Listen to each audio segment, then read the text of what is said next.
Bismillahirrahmanirrahim and Assalamu alaikum everyone. My name is Fizan Ali Softwarewala and I am a level 1 student at Rehan School Islamabad campus. So viewers, today I am here with a new and special guest. Uh, Her name is Jana Simonikova. So let's start our English phone interview. So let's start. First of all, can you introduce yourself to our audience in your own words, ma'am? Hello, Fazan. I hope you are doing well. Thank you for the invitation. And hello, dear audience of Fazan. Yes, short introduction. I would describe myself as a very ordinary person, not so special as you said, but it's okay. We can say everybody is special in some way. Um, if we are going to talk about profession, I should probably start with my studies. I decided to study management of travel agencies at Hotel Academy in Slovakia, in a beautiful spa town in Slovakia, as I live in Slovakia and I'm from Slovakia. And for those who actually don't know where Slovakia is, it is former Czechoslovakia. It's in Central Europe. Okay, so I studied travel management of travel agencies, and the reason behind that is probably because I wanted to travel a lot. I thought that this profession, would bring me a lot of opportunities to actually go out abroad and discover new places and see and meet people and see the places, historical places, which I could only see, which I could only saw at the postcards, displayed photos of them. But the plan didn't go that way. After studies, I moved to Czech Republic, and I was looking for a job in travel agencies, but didn't find any. So I was shortly working in IT company in administration, and then I got married, and I was at home for several years with little kids, and helping my ex-husband with the company. It was paragliding company. We were producing paragliders, having a paragliding school as well. After 20 years, I had to move back to Slovakia to take care of my parents' medical needs. And I was working. I changed the job. I was working remotely for telecommunication company. And for 10 or 11 years, I know I met Rehan Alahwala, and I was helping him in his Rehan Foundation. And this year, I'm helping Rehan School, especially with interviews and in communication. And I help co-facilitating the classes, and that would be short introduction of mine. That's really great introduction. Okay. So my next question: what inspired your journey to into international professional fields? You probably wait for some, magic to tell you, right? What inspired me.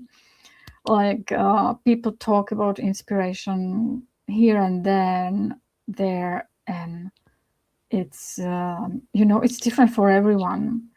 And sometimes we don't even have inspiration. It just, something happens in our life and we just go along, and um, we don't think about it much. And yeah, I when I think about inspiration, the inspiration of mine was that I choose travel agencies to study, because I was planning to travel a lot, but it didn't happen. So the life moved a different way. And I don't think since then I was actually working in something that was my plan, before. It just happened and I went along with that. So it's difficult to talk about inspiration, because even now, if you ask me like what I would like to do in future, I probably wouldn't know. So maybe I'm just looking for the right inspiration, to go with something, and I have to find the goal, as you. Okay, that's great. So, how do you define yourself beyond your career? How do I find myself? Well, I think I explained this, in your previous question, that I planned something in the beginning of my career, but I never worked in that field, and my life just went different direction, and I didn't think about it much. I just, played the game of life and went along.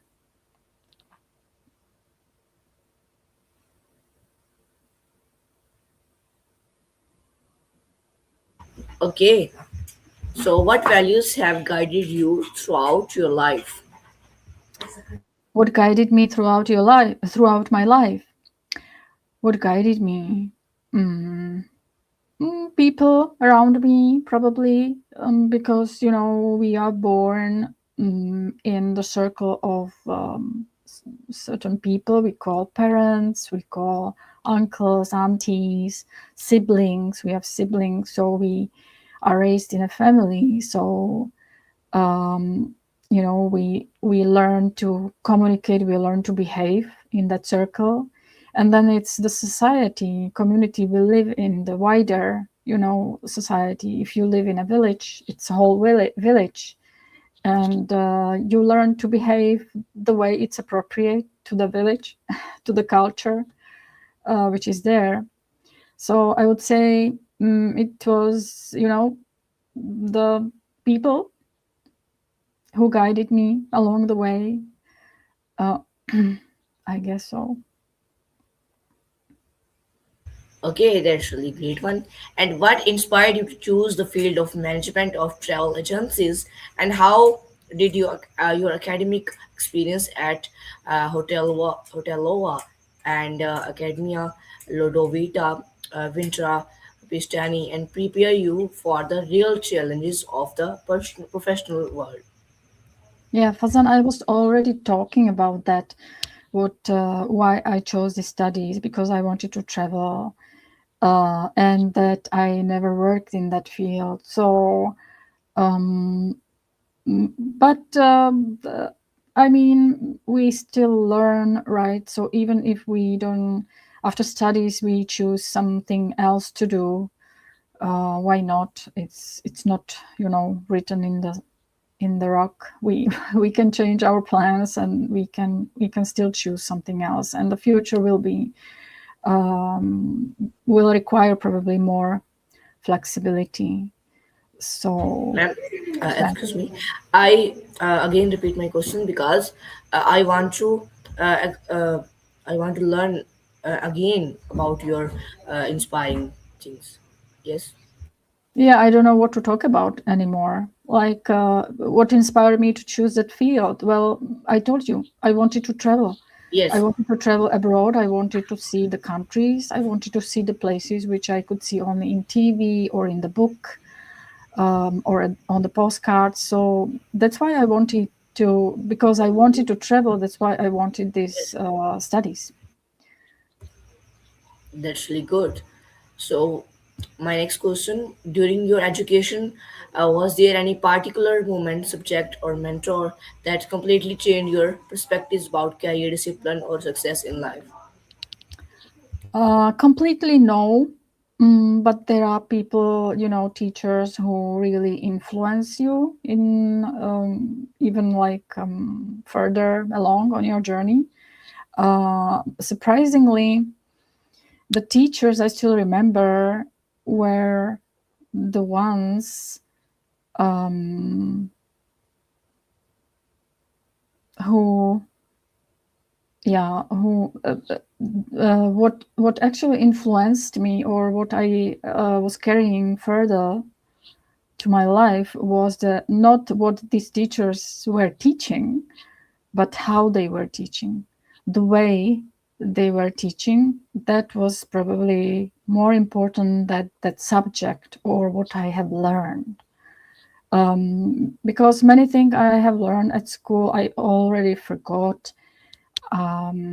But that attitude of a teacher, you never forget, and you remember it. And after some time, you realize that wow, that was important. The way the teacher was teaching, behaving, supporting the students, and not what they were teaching. So that's what influenced me. Okay, so working at Axis Paragliders is a quite a unique experience. Could you explain your role there and how working in such a specialized and dynamic environment influenced your way of thinking and problem solving?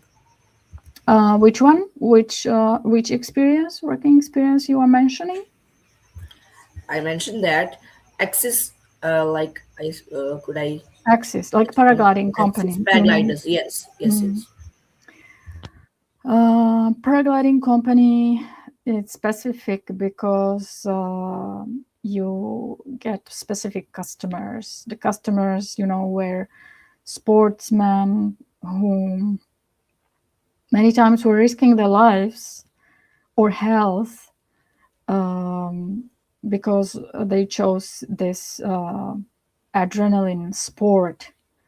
So these people were very specific. There was a lot of fun. I guess yes, this industry is specific to its kind, its production. It's you are producing paragliders. It's all about also technology, material you are working with. So how it influenced me? Well, how it influences, like every experience influences you, gives you something to learn from. So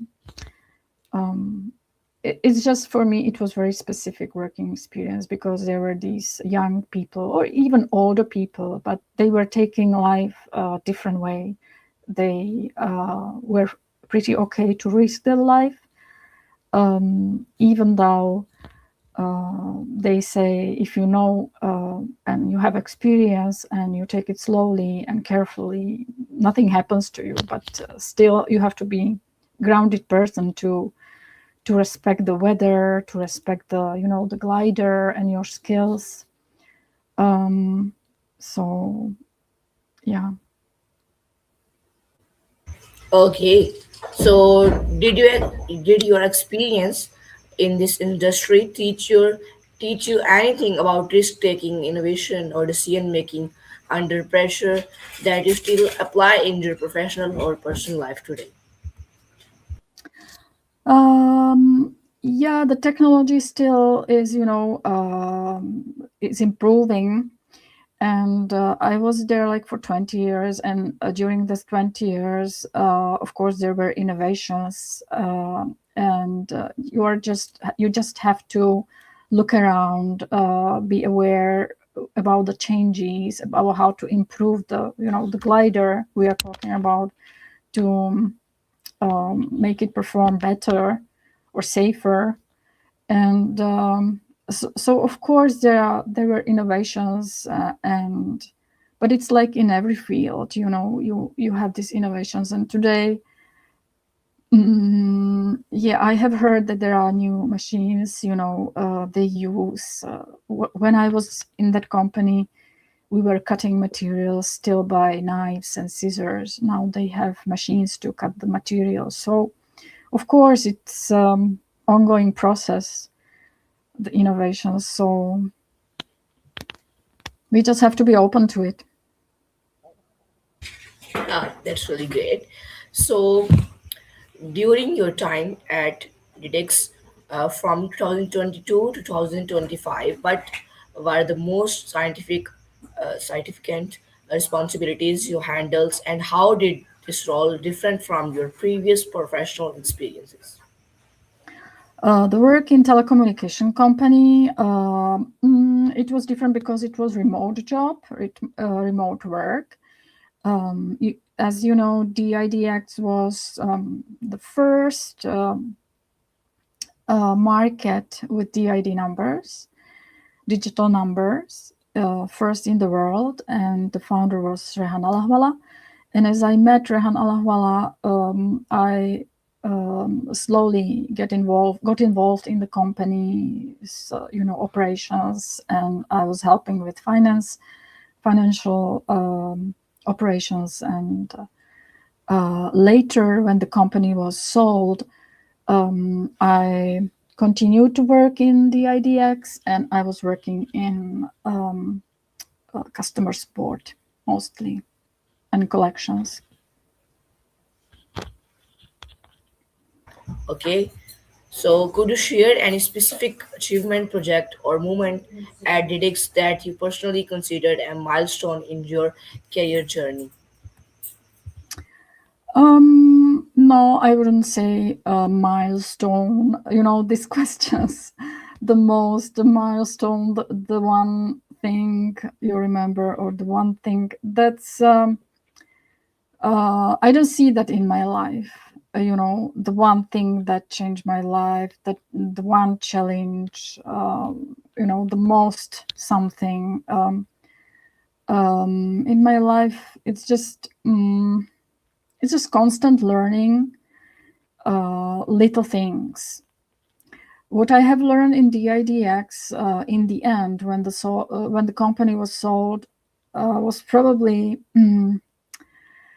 how actually important the leadership is, and how the teamwork is important in the company, trust in the company, and that all was missing there. So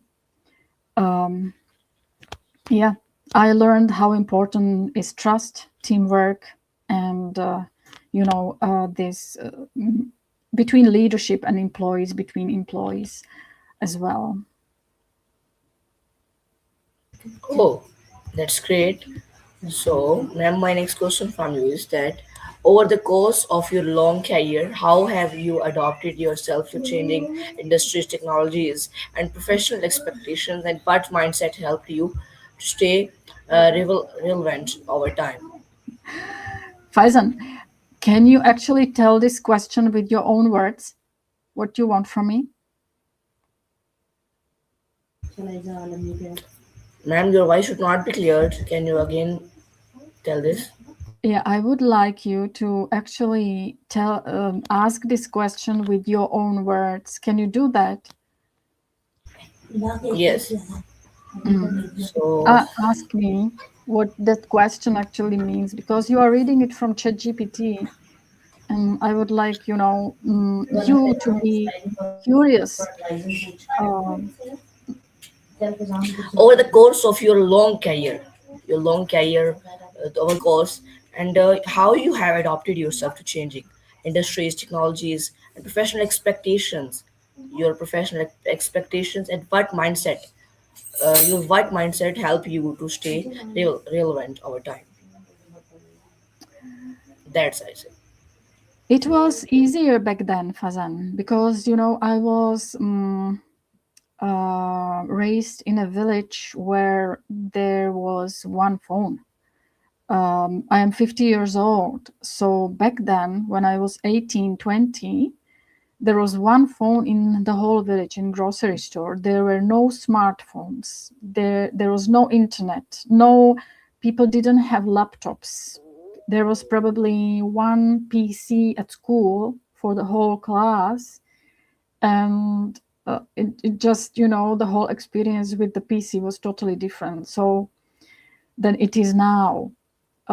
We didn't have Windows in the laptop, like operational system. So the life back then was probably easier because the technology wasn't changing so fast like it is now.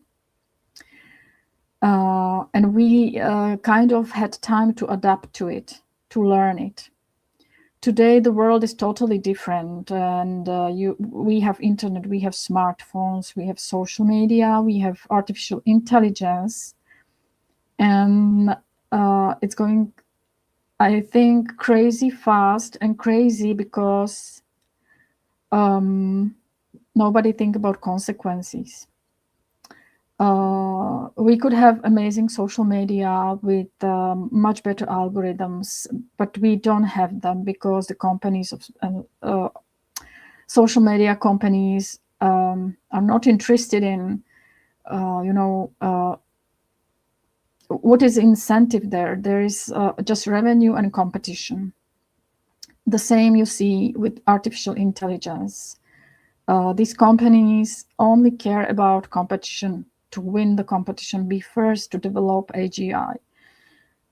I think we are just heading, crazy fast into something, and there would be no way back if we cross that line. So what mindset we will need in that age, I really don't know. I really don't want to be pessimistic. Everybody tells, what kind of mindset. Well, you will have to be flexible. You will have to learn to work with artificial intelligence. But will there be time for us to actually understand the consequences of artificial intelligence? The bad consequences, I mean. I don't know, what kind of mindset. I think right now we should have the mindset, to think about that, where we are heading, to think about the incentives the artificial companies have, because today it's all about AI. It's all about companies that are developing it, and they don't seem to be responsible for their product. So I would say the most important mindset today is to actually push these companies to be careful, be responsible, and to set up some guardrails and regulations. But for you are a young boy still. What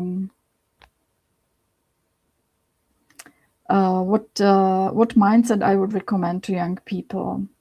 Well, for me, I'm 50 years old, so I lived the life already. But for young people, yeah, you have to be flexible. You have to be problem solver. You need to have this mindset, right? There are still problems in the world, and I'm sorry we didn't solve them for you kids. So it's up to you, I guess, right?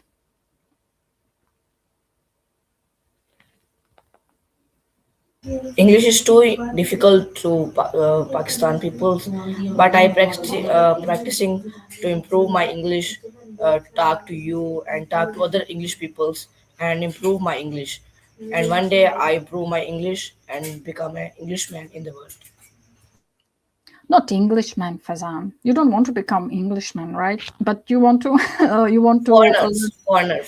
you want to learn English, because English is, if we want it or not, it's internet language. It's the world language, right? So Yes. it will be there. So it's better to know it and to know how to communicate in it. So yes, and I actually know that English language is the second official language in Pakistan. So it should be everywhere, right? It should be easy to learn in English. Do you go to school? Yes, I also go to school and learn. English I there? Yes, I learn English there.